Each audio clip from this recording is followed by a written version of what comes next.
1,00,000 మంది శివభక్తులతో కలిసి మహారుద్రాక్ష పూజలో పాల్గొనండి. వెంటనే కాల్ చేసి మీ పేరును నమోదు చేసుకోండి. నమస్తే డాక్టర్ గారు. హలో అండి. అపూర్వ గారు, ఈ మధ్య కాలంలో పెళ్లి కాకుండానే ప్రెగ్నెన్సీ అయ్యే వాళ్ళు కూడా ఉన్నారు.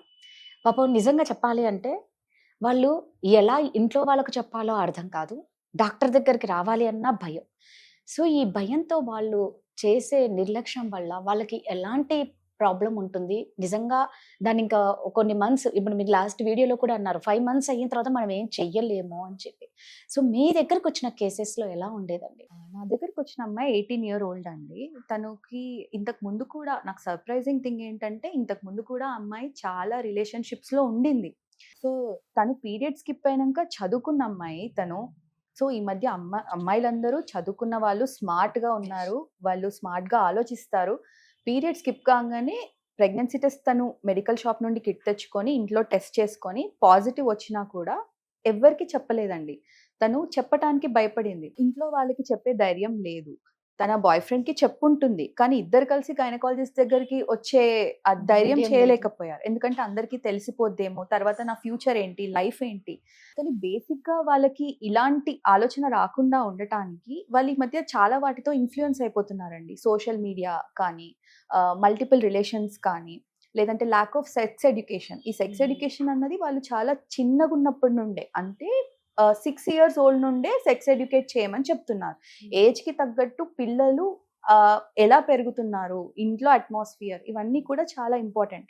సో, తను నా దగ్గరకొచ్చినప్పుడు, మేడం నేను 3 మంత్స్ బ్యాకే యూపీటీ ప్రెగ్నెన్సీ నాకు పాజిటివ్ వచ్చింది. కానీ నేను మీ దగ్గర రావటానికి నాకు భయమేసింది. మా పేరెంట్స్‌కి ఏమనుకుంటారు? ఇప్పుడు కూడా మీరు అంటే అందరికీ చెప్పేస్తారా? తర్వాత నా లైఫ్ అంతా స్పాయిల్ అయిపోతది అని చెప్తారు. ఈ థాట్ అన్నది వాళ్ళు ప్రాపర్‌గా కాంట్రాసెప్టివ్ అవేర్‌నెస్ అన్నది ఇంపార్టెంట్. తరువాత కాన్సిక్వెన్సెస్, దీనివల్ల మనకి ఏం జరుగుతుంది? తర్వాత దీన్ని ఎలా ఫేస్ చేయాలి? అన్నది ముందే ఆ టీనేజ్‌లోనే వీళ్ళు ఆలోచించుకునేలాగా, మనము అన్నిటిని మనం స్టాప్ చేయలేమండి. మనము ఇన్‌ఫ్లూయెన్స్ అన్నది పిల్లల్లో అది టీవీ నుండి వస్తుందా? లేదంటే పక్కన కూర్చున్న ఫ్రెండ్స్ నుండి వాళ్ళు ఇన్‌ఫ్లూయెన్స్ అవుతున్నారా? దీన్ని మనం స్టాప్ చేయలేము. మన చేతిలో ఉన్నది వాళ్ళని ప్రాపర్‌గా సెక్స్ ఎడ్యుకేట్ చేయడం, వాళ్ళకి కాంట్రాసెప్టివ్ అవేర్‌నెస్ అన్నది పెంచటం, ఆర్ కాన్సిక్వెన్సెస్ అన్నది వాళ్ళకి అర్థం చేపియడం. సో, లక్కీగా తను వాళ్ళ అబ్బాయి ఫ్యామిలీ ఫ్రెండ్ అబ్బాయి. సో, పేరెంట్స్ మాట్లాడుకొని ఓకే ఇంకా మ్యారేజ్ చేస్తాము అన్న దాంతో, ఆ అమ్మాయికి కూడా she was 18 year old. So, 18 years cross అయ్యాయి. But she was 5 months pregnant. But డాక్టర్స్‌గా we are not here to judge అండి. గైనకాలజిస్ట్ అన్నప్పుడు we never judge patient or ఎవరిని కూడా we are not here to judge. We are just here to help you. ఇలాంటివి ఎప్పుడు ఏం జరిగినా కూడా డాక్టర్ దగ్గరికి రావటం అన్నది వెరీ ఇంపార్టెంట్. మీకు పీరియడ్ స్కిప్ అయింది, మీరు చూసుకున్నారు, ఆర్ మీకు వేరే ఏదైనా సిమ్టమ్స్ కూడా మీరు డౌట్‌ఫుల్‌గా ఉన్నాయి, మీకేమైనా మీరు చెప్పలేకపోతున్నారు అన్నప్పుడు డాక్టర్ అడ్వైస్ తీసుకోవటంలో ఎలాంటి అంటే నిర్లక్ష్యం చేయొద్దు, వెనకాడొద్దు. ఈ ప్రికాషన్స్ తీసుకుంటున్నామన్న ధైర్యంతో, అంటే మేము కాండోమ్ వాడుతున్నాం కదా, ఇంకా వేరే ఏం కాంట్రాసెప్షన్ అవసరం లేదు మాకు, మేము జాగ్రత్తగానే ఉన్నాము అని చాలా మంది అలా కూడా నిర్లక్ష్యం చేస్తుంటారు. బట్ దానికి కూడా ఫెయిల్యూర్ రేట్ ఉంటదని మనము గుర్తుపెట్టుకోవాలి. మిగతా కాంట్రాసెప్టివ్ మెథడ్స్ కంటే ఇన్‌ఫాక్ట్ అది కాండోమ్‌కి ఇంకా కొంచెం ఎక్కువ ఫెయిల్యూర్ రేటే ఉంటుంది. అది కూడా వాళ్ళు దృష్టిలో ఉంచుకోవాలి. వేరే అది కాక మీరు డాక్టర్ దగ్గరకొచ్చి ముందుగానే మీరు ఏ కాంట్రాసెప్షన్ వాడాలో కూడా మీరు క్లియర్‌గా డిస్కస్ కూడా చేయొచ్చు. అంటే నాకు ఏం సూట్ అవుతది, అంటే మీరు ఎంత ఫ్రీక్వెంట్‌గా మీరు ఇంటర్‌కోర్స్‌లో పార్టిసిపేట్ చేస్తున్నారు, దాన్ని బట్టి కూడా మీకు కాంట్రాసెప్టివ్ ఆప్షన్స్ అన్నది మేము చెప్పగలుగుతాము. అలా మీరు అడ్వైస్ చేసినా కూడా ఇలాంటి కాన్సిక్వెన్సెస్ రాకుండా మీరు ముందుగానే జాగ్రత్త పడొచ్చు. మీరన్నట్లు డాక్టర్ దగ్గరికి రావాలి అంటేనే ఫస్ట్ ఆఫ్ ఆల్ నిజంగా భయమేస్తది. ఇలా చేసే వాళ్ళకి. అంటే మేము తప్పు చేస్తున్నాం కదా, ఇది ఎక్కడ తెలిసిపోతుందో అన్న భయంతోనే మీ దగ్గరికి రారు, ఇంట్లో చెప్పుకోరు. సో, మీరన్నారు మేము అడ్వైస్ చేస్తాము అని. అంటే అంటే దీన్ని ఒక రకంగా చూడాలి అంటే జాగ్రత్త పడనీకే అడ్వైస్ చేస్తారు. ఏదో ఎంకరేజ్ చెయ్యాలని కాదు కదా. కాదు అండి.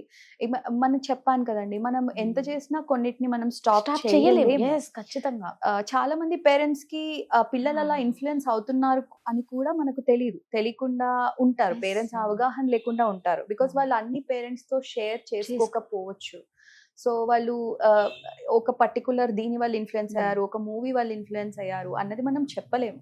సో పిల్లలు టీనేజర్స్ కూడా ముందుకొచ్చి పేరెంట్స్తో చెప్పడం అన్నది ఇంపార్టెంట్. లేదు మీరు పేరెంట్స్తో చెప్పడానికి ఏమైనా హెసిటేట్ చేసినా కూడా ఒక డాక్టర్ని కలిసి చెప్పడం కూడా అంటే సేఫ్ ఆప్షన్. వాళ్ళు ఆప్షన్స్ డిస్కస్ చేయొచ్చు.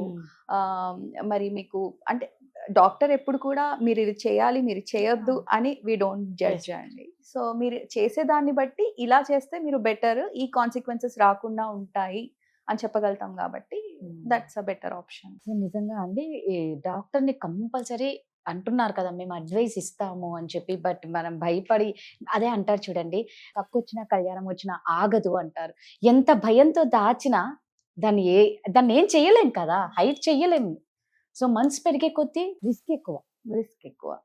చాలా మంది వాళ్ళ హెల్త్ వాళ్ళు చూసుకోరండి.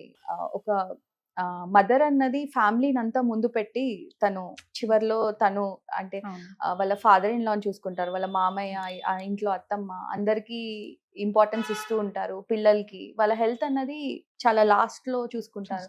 చాలా problems late 40s late 50s వరకు డాక్టర్ దగ్గరికి తీసుకురారు. సో అది కూడా వెరీ ఇంపార్టెంట్. ఒక అంటే ఆడవాళ్ళందరూ వాళ్ళ హెల్త్ పరంగా వాళ్ళు ఫస్ట్ స్ట్రాంగ్ ఉంటేనే వాళ్ళ వెనకాల ఫ్యామిలీ స్ట్రాంగ్ ఉంటుంది.